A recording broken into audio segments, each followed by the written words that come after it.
What's up, storytellers? I'm Clark Rowanson, the magic engineer, and this is another episode of Spells and Specialists, where we use stories and magic to teach technical topics and communicate science. We are once again joined by Mauricio as we dive into part 3 of our little saga with Mauricio, and this is going to be so much fun. I've really been looking forward to this. Before we can get to that, we have to do the standard introductions, because as always, I am joined by the eco-friendly Magus, Lovis. How are things going, Lovis? Hi. Yeah, things are going well. I've been reviewing what we did in parts 1 and 2, and I very much had to contain myself because I was getting carried away with story ideas. So I think today is going to be a whole lot of fun. Excellent. Thanks again for being here, Mauricio. It's so good to have you back.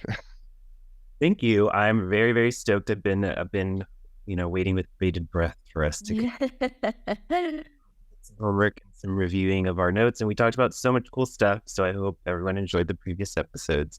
I'm really excited for today. And in case somebody somehow stumbled upon this one before any of the others, because the other videos, can you give us a really quick introduction to you? Of course. Sorry about that. Oh, My it's name okay. is I'm Mauricio Garcia. I'm a perfumer based out of the San Francisco Bay Area. My specialization is regeneration and sustainability in the fragrance industry, fragrance development for other brands, and my own brand called Herbcraft Perfumery that you can find at herbcraftperfumery.com. I am also the co-founder of the Coalition of Sustainable Perfumery with 3 other perfumers. And we essentially host some talks with fragrance industry experts, ecologists, people from fragrance houses, fragrance scientists, and we talk about regeneration, sustainability, and perfumery, and provide some resources for people, including lists of fragrance materials that are endangered, alternatives, that sort of thing. And that's at sustainableperfumery.org. Awesome. And I am really excited to include some of those links because I definitely need to chase some of those down. Because I think in one of the earlier ones, you talked about the Red Line project or something. Yes. Yeah. So there's going to be some cool stuff. Make sure you look in the description to follow some of those. There may even be like a list of book recommendations. We really got carried away last time. But so what we're going to do this time, we're going to start by doing a really quick review of how we got here, because we had the initial talk where we asked Mauricio a whole bunch of questions. We then dug into the seed crystal, and then this episode, I guess, is going to be about the magic system blueprint, where we are going to fill out the blueprint and use it to explore how some of the larger functions. And you can watch some of my other videos. There will be links to learn more about the magic system blueprint or other spells and specialist stuff. So we're going to dig right in. And real quick, I just want to reiterate what I have in terms of some of the lessons and the goal and the seed crystal for all of this, because that will help as we do some of this shaping. So correct me if I have any of this wrong. Just got my notepad here. In terms of lessons, the main things we've got is that smell is actually a form of pseudo-psychic messaging, which I think we're relying heavily on for a lot of this. It's going to be a lot of fun. The industry and scents themselves create large global connections in ways you might not necessarily think. And the process the process of perfuming is incredibly resource intensive. And so there's a responsibility to do that safely, ethically, and hopefully renewably. And all of that kind of led us into the seed crystal, which is so solid. Seed crystal we have is that magically infused perfumes can gently alter aspects of reality as well as creatures' minds and bodies. So, yeah, is there anything you guys really want to make sure we have in our minds before we dig into the blueprint?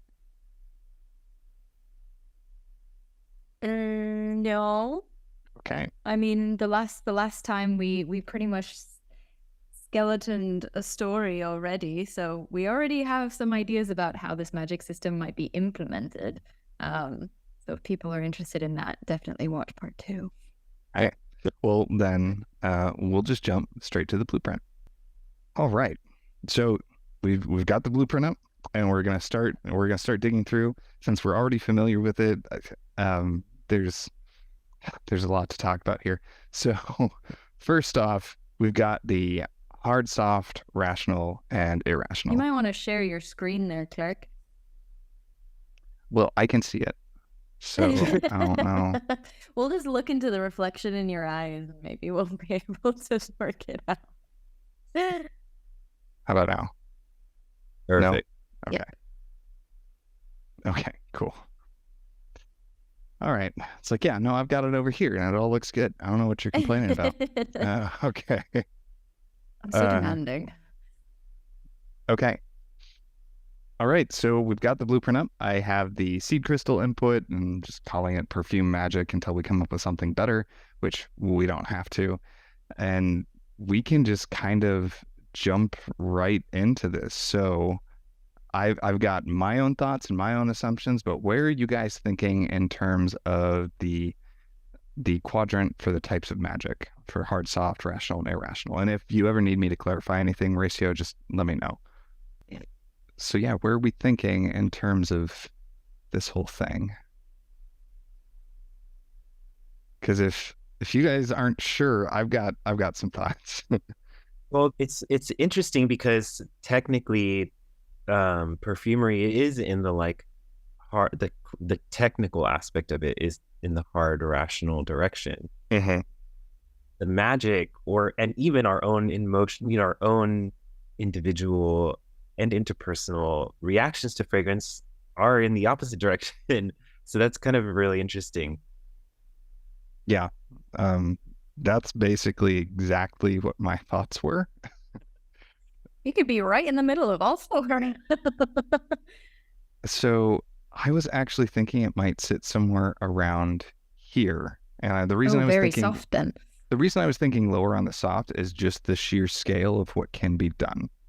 Because we talked about using it for ambient magical effects, manipulation of minds and emotions. We've talked about connecting and bonding with plants and animals. And we've talked about alterations to creating these little servitor clouds that can do drone clouds that can do bits of work. So clearly the scope of what this could do, if we pulled all of that in, is pretty massive. So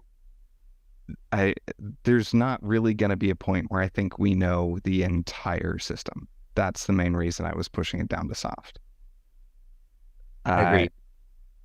And I'm thinking just for exactly the reasons you were saying, I think it's going to be like right around that border of rational and irrational, because there's going to be aspects of it that are very scientific and very rational, the process for extraction and all of that kind of stuff.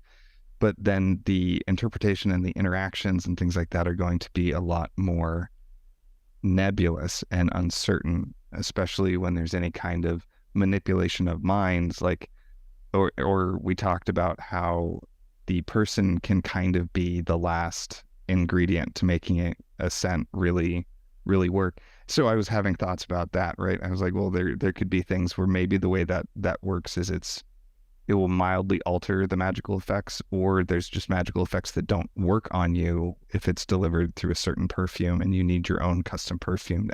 Anyway, I agree. I think that's where we're at. What do you think, Lobus? Any extra bits to add to that?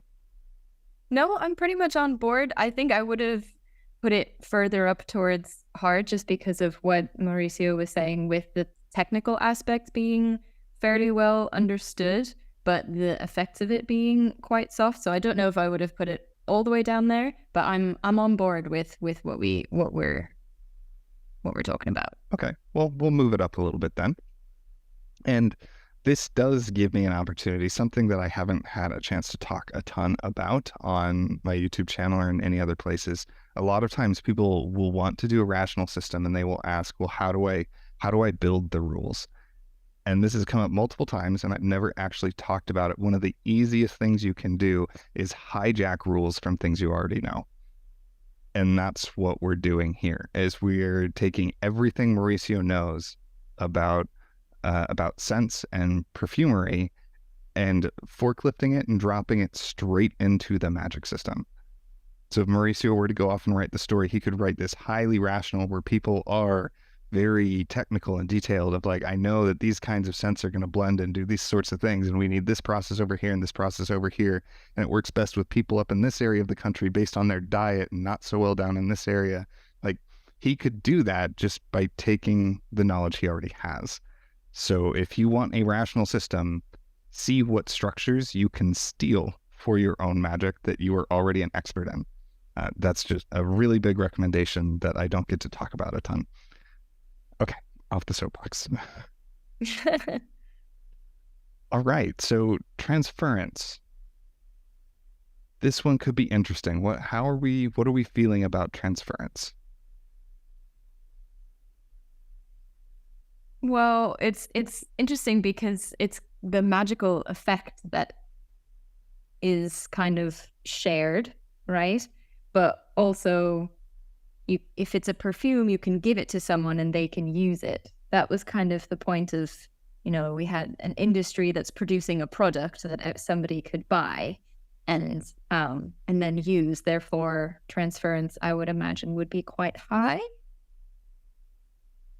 I think in addition to that, there is also the potential for a fragrance or perfume being worn to influence many people in the area. And so I think that also lends itself to transference, since transference might be the goal of the fragrance in the first place, right? Also, one of our bigger plot points or more dramatic plot points was the potentiality for like a mass scale influence, right?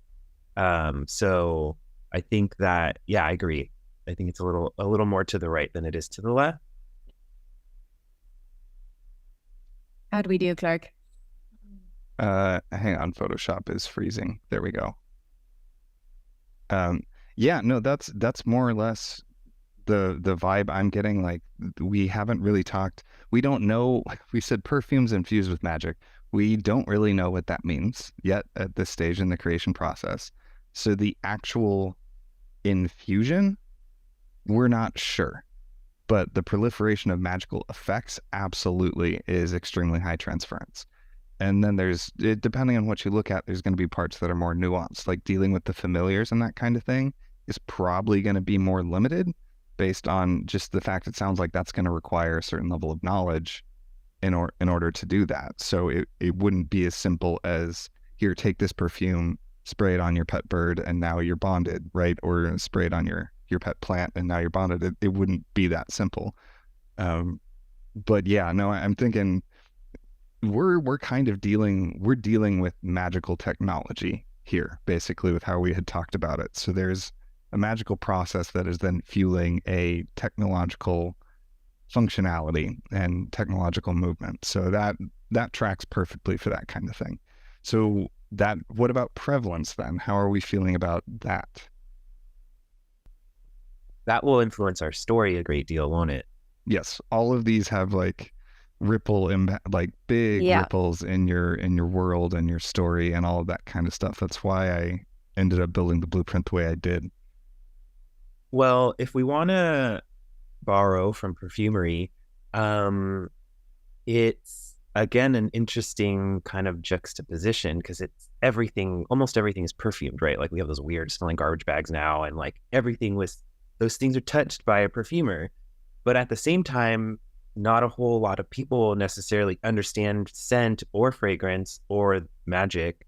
And so that indicates the lower prevalence of the skills necessary to create the magic.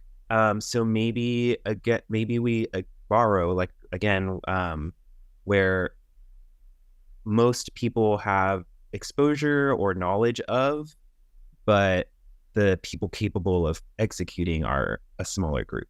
Right. I don't know where that has our bar sliding to. Yeah, that's pretty much exactly what I was thinking. Is, again, with it being a product that they are selling, they have intentionally increased the prevalence of it, right? But like you said, the number of people who are capable of producing it are low, and the industry would probably like to keep it that way so that they have a bit more control over Yeah. it. So how would we feel about setting it at medium high? Does that work?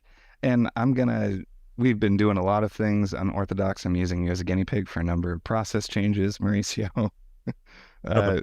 So I actually want to jump all the way down to the bottom to consistency, because we have already been talking about how it kind of depends on what you're looking at and how you're looking at it.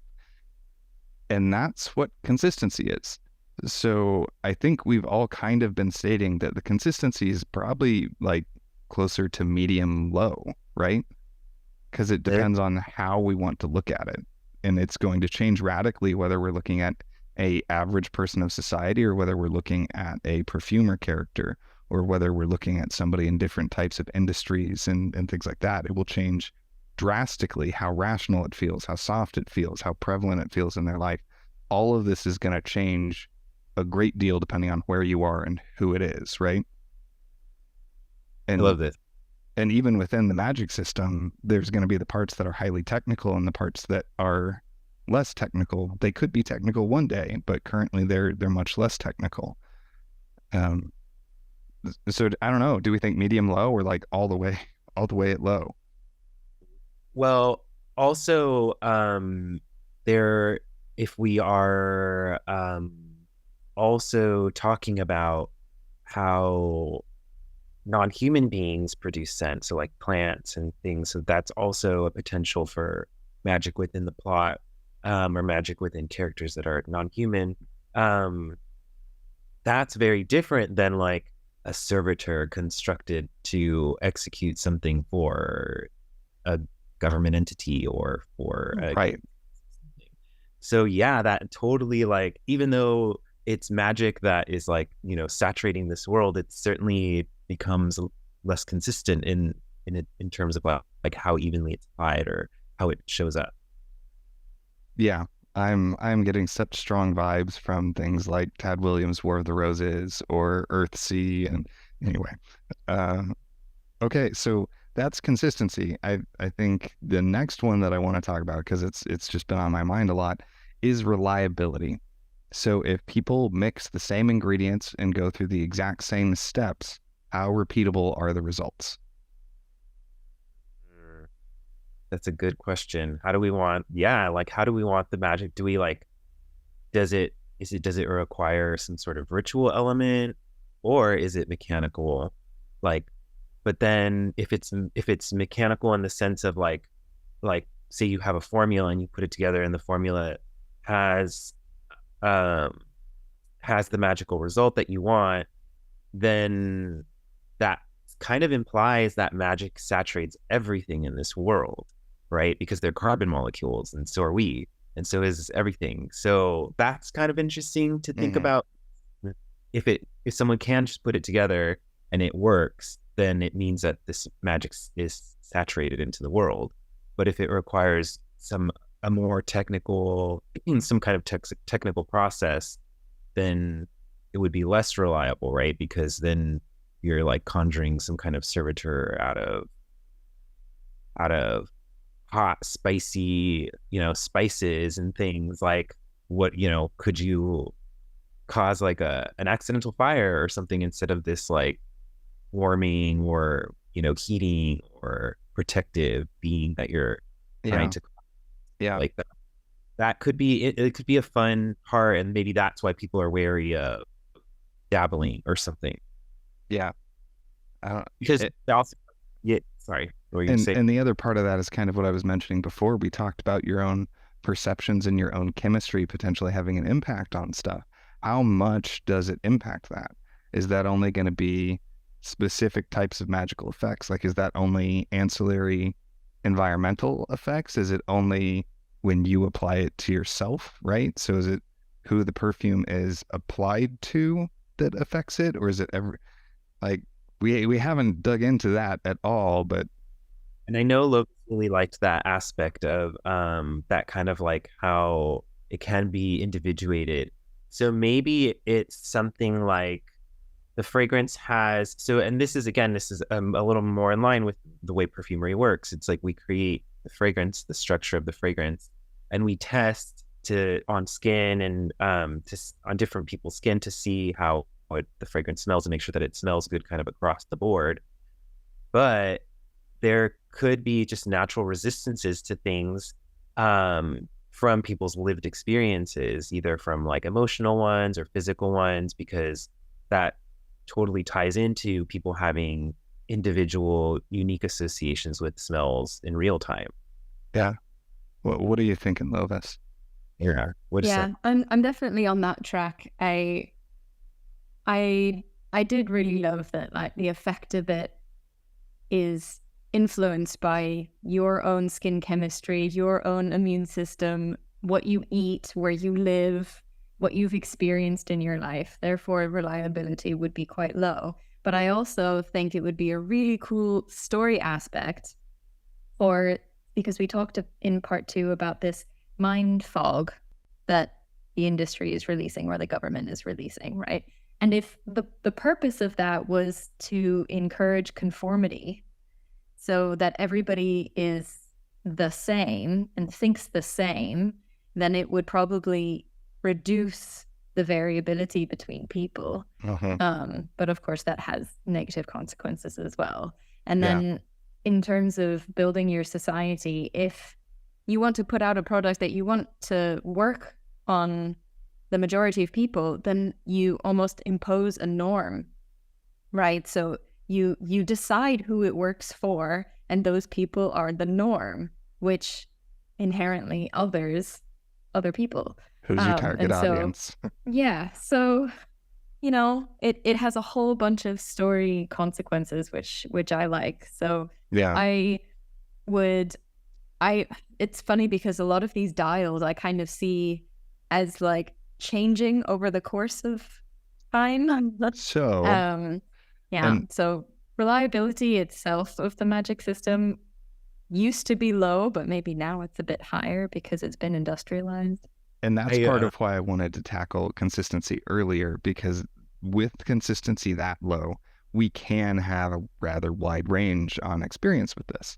But as you guys were talking, I had a thought. So what if the part that is extremely reliable is the mixtures, right? The mixtures and the process. If you go through certain stages, you will produce a certain smell. Like, you will produce this thing that does a certain magical effect. Where the variability comes in is the potency and resistances to the effect. And that's where your own personal biases and your own personal chemistry will start to affect that. So it is a mind-altering cloud, but what it does to you and how extreme the effect is depends on your own body chemistry and your own past experiences, which is why a stranger could walk into this town and be completely floored and be like, I don't understand what's going on here, because they're completely unaffected by the scent that's being used. Or to the opposite, somebody could walk in and become like basically a statue, become a vegetable because of how it compounds within them. And instead of just like numbing and conforming, they're basically just flatlined. How do you guys feel about that? Where like the effects and stuff are constant and reliable, but then the impact and resistance is where a lot of variability comes in. I think that could be really cool. Also, when Lois was talking, I feel as though maybe the cloud that is the purpose of the cloud. It's like we haven't been able to yet have a universal application or a universal, blank slate to influence people. And so that's like the sinister aspect of the plot, is that someone's getting really close to developing it, or they've already successfully done it, but it has all of these huge ethical implications, as Lucas was saying. But like maybe the like ignoring those ethics or whatever is the point of its development, or there's a lot of potential in that. I also love the like low-key unconscious social commentary that it comes with the perfume and marketing and all that anyway, like marketing to specific people and certainly isolating or freezing out other groups of people. It's kind of funny. Yeah. So when we're setting these dials, it's especially when your consistency is lower, you really just want to think in averages. So across everything we have discussed, what is the average reliability? And we're probably wanting to focus on a specific time because you're right, it would change over time. And we're looking at the time of our story, which I'm getting a feel for its sort of modern, pseudo, maybe industrial boom era. If we kind of take an average across all of those things, where do we feel reliability is hitting? Is that hitting in the middle across all of them? Do we think it's maybe a little higher? I don't know that it's quite medium high, but maybe in this range somewhere. What do you guys think? Yeah, I feel like I think in order for it to become a major industry that like has all these resources thrown at it, and then also the potential for all the plot, it does need to have, they do need to know that what they're doing is going to work. But I agree that I don't think it's like a super high. It can't be super high because then that kind of erases all the interesting bits about the people being the final ingredient. Right. Yeah, I agree. I think so too. Okay. So sitting around medium high. Cool. Yeah. So that way we can get really technical, but you still have room as the writer to throw in some curveballs and unexpected results from your experiments and from how people interact with things. And also, there are, just to support that, which I didn't, I touched on anosmia, which is losing your sense of smell, but there are actually certain molecules that people don't smell or they don't react well to. So like the whole celery tasting like metal for certain people, or there are sandalwoods that people can't smell. And so your body not even reacting to a piece of something totally would throw the spell or the formula or whatever off course. Right. Or there's something that you think is benign, but there's a small subset of the population that has a intensely negative reaction to it. Oh man. Oh, that could. Have you guys seen Firefly? We kind of just created the Reavers. Yeah, kind of. Because they created the thing that calms the population, except for the really small percent. Anyway, we don't have to go that dark, but that makes me very happy.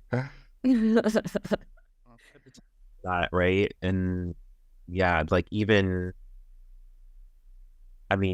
technically necromancy. So much of our smoke and fumigations and olfactory folklore has a lot to do with the dead. Mm-hmm. Either cleansing and preparing their bodies, because the resins and essential oils are very preservative, and so they in a way were like kind of mummifications when they were utilized, but also like the warding away of evil spirits and the like burning, so that the spirits of the dead that are in the graveyard don't attach themselves to the mourners burying their loved ones. Right. There's definitely a lot of dark potential here. Yeah, and potentially even using human fat as part of the solution for a number of different perfumes and things like that. Like that could be one company's secret as to why it's so effective. Well, that was a very common ingredient in pharmacies and things until pretty recently, right? Mm-hmm. I mean, relatively recently. I don't know how. Yo. Okay. Oh man, this is so fun. But yeah, you've seen some of the other guests we've had, so I don't know. It always makes me super happy to see how exploring like one of these variables like tells you so much about the world. Okay, I'm gonna keep jumping around. I actually want to go back to source. I think source is going to be another interesting one for us to refine and discuss a little bit. So, is the source of the magic external or internal? It seems like it's pretty definitively external. I would say so. You I have mean, to get the material from other creatures, other beings in order to create the magic. Yeah. And if it's just your knowledge of the technical craft that allows you to do it, then there's actually nothing internal happening. yeah. And it's just kind of your body that influences the way the magic works, but you're not physically doing it. It's not coming from you. Right. I do think that it is like flowing into you. Like, so I feel like that, again, like the permeability of self, and like, it's like, it feels as though we're these like contained things, but then like these like molecules or this entity woven of these aromatic molecules imposes itself or layers itself onto your being, which is the whole concept of like flying ointments and such things as the anointment for transformation. Right, right. Yeah, and this isn't to say that the magical effect is purely external. It's the source of what is causing the magical effect. And again, we haven't talked about the infusion process at all, and that might just be a big thing that we want to leave blank or kind of mysterious. That might be an internal component, that it's something that like only people are able to do that kind of infusion, or I don't know. Actually, so let's talk about that. Do we want to make it like real world? Can anybody become a perfumer, or is it only specific types of people that can become a perfumer? I think that would answer that question. And it would also, I think, give us the answer one of the potential plots that we were thinking about, where it was like the protagonist was of this family of perfumers, which is a thing too, totally a real world thing. And so like, is that proclivity something that's rare? And then the source of the magic would be internal, or is it just like having a good nose? Like some people have better noses than others. And so just by natural inclination, that a person with a better nose would more likely be inclined to become a perfumer than someone who doesn't smell well or doesn't like smell. Mm-hmm. I'm personally inclined more towards the latter with everything we've built up. I think it's complex enough. I think it would be interesting if technically anybody could do it, but what do you guys think? Yeah, I think so. I think I like the idea that it comes from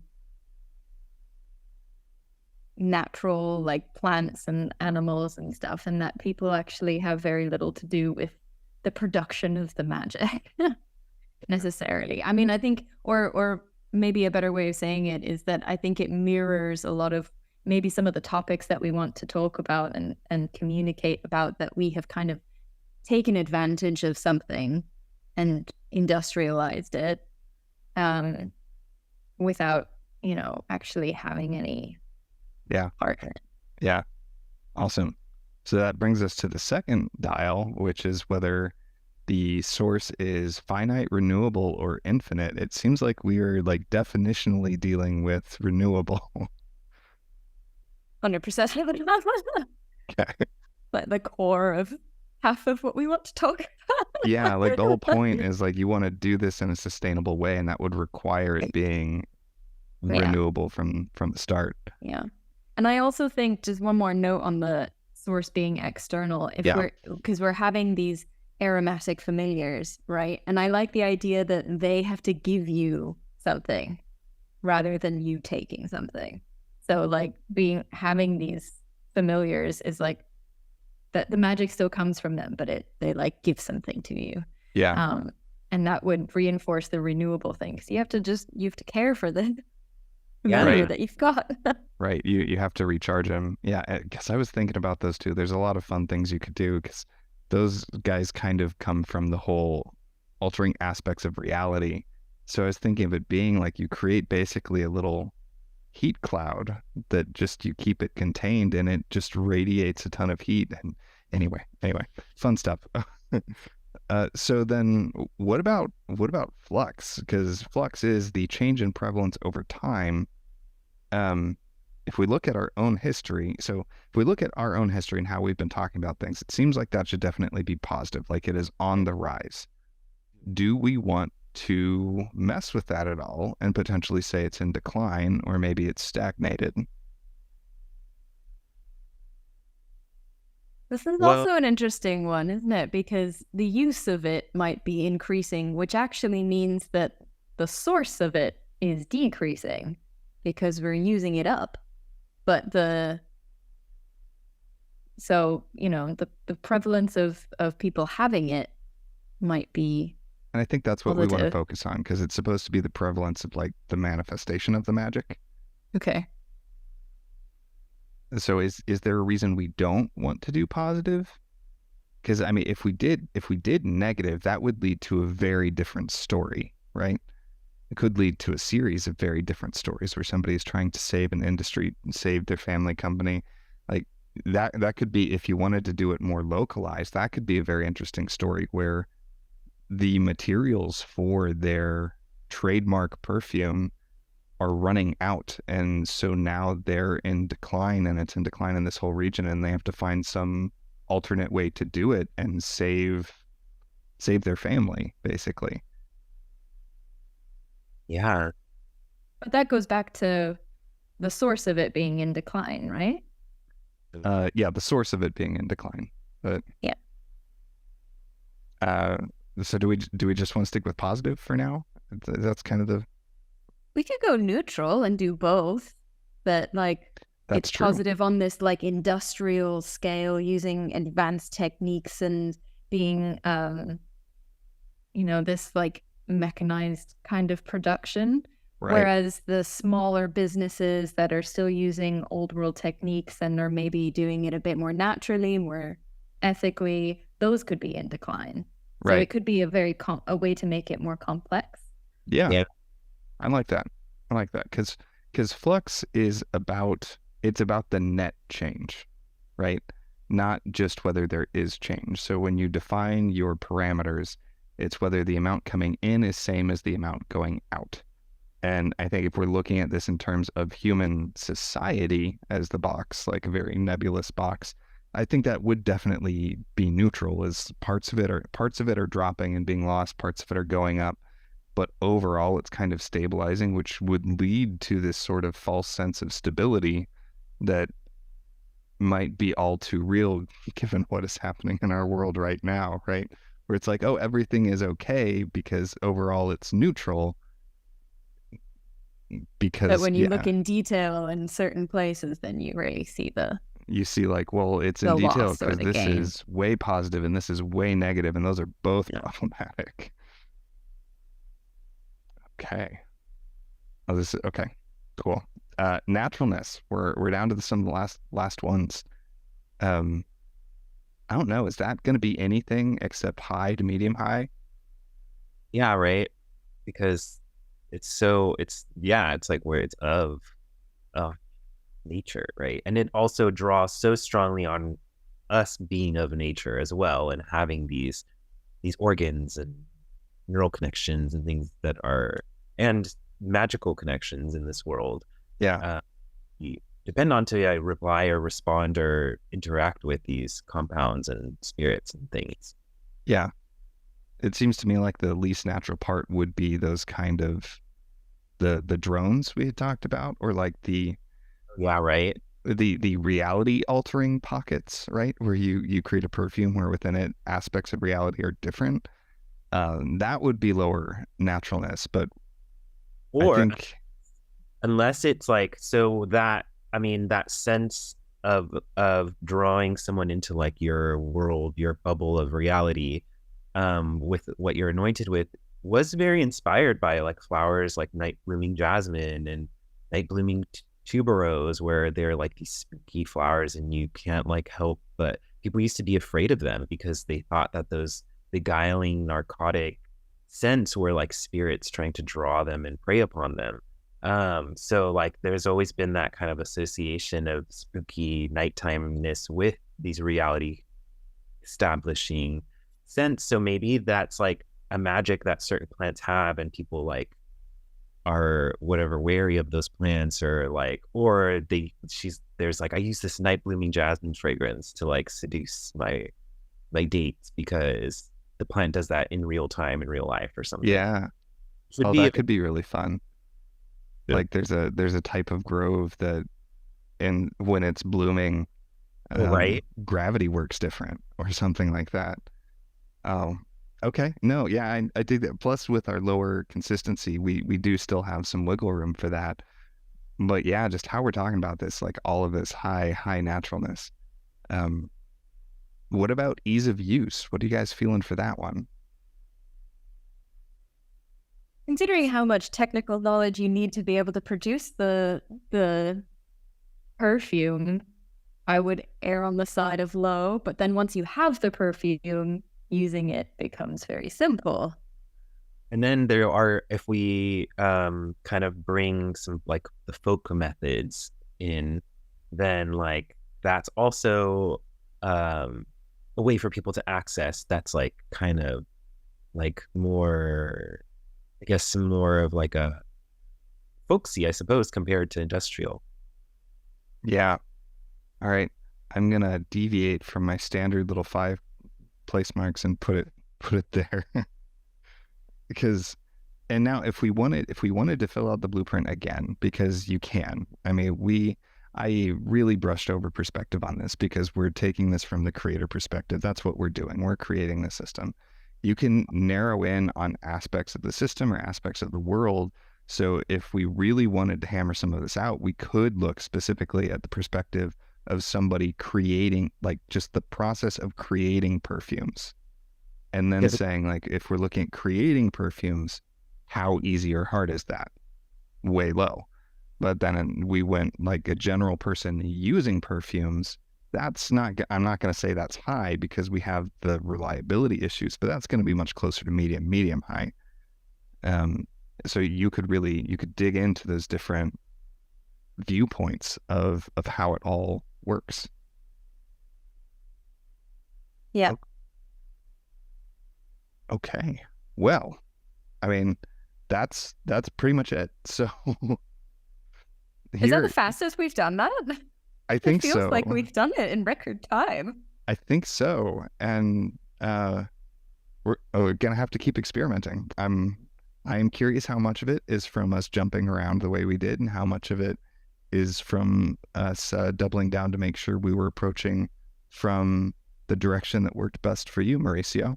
I'm not sure. Well, I feel like you had a really good flow. Like we totally flowed from the different aspects, and that flow certainly provided perspective to then refine the things that we were working on. So I feel like that made sense to me and worked really well. So who knows? I think so too. I think having a bit of the story in my head gave me different perspectives to look at the sliders and things. Yeah. And knowing kind of what the main conflict of the story was made deciding where they were not quite straightforward, actually. Yeah. So anybody watching this, let us know what your thoughts are. Like maybe you think we should just kind of double down on what we did in part 2 and make sure we're really approaching it from the guest's direction rather than Clark just jumping in with ideas like he likes to do. So, but either way, yeah, we got through this really fast. We had a whole bunch of stuff already formed. We've got more stuff that we know now about the world and that we can tie into any number of different stories. So I think we can wrap it up there. So Mauricio, where can people find you? Well, I can be found at herbcraftperfumery.com. That's my main line, and you can also reach me through there.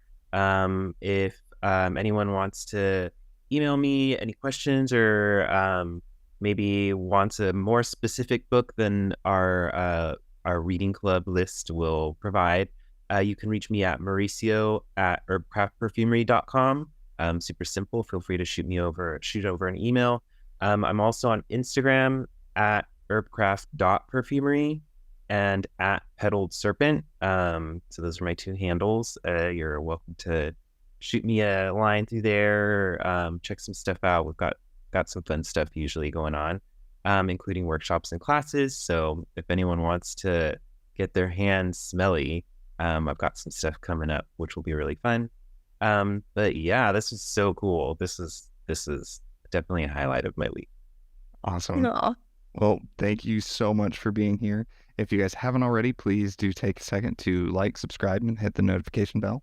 And if you've already done that, then go over to Ecofectology and do all of that, because that's where we're going next for part 4, where we work on the story. And I just love to call it the narrative shenanigans episode. I don't even remember which guest that came up with, but that has just stuck in my head. No, was it Corey? It might have been Corey. I can't remember. It might have been right from the get-go. I don't know, but yeah. So go over to Ecofectology for all of the narrative shenanigans with this wonderful aromatic magic system that we had built up. They're going to be so good, these shenanigans.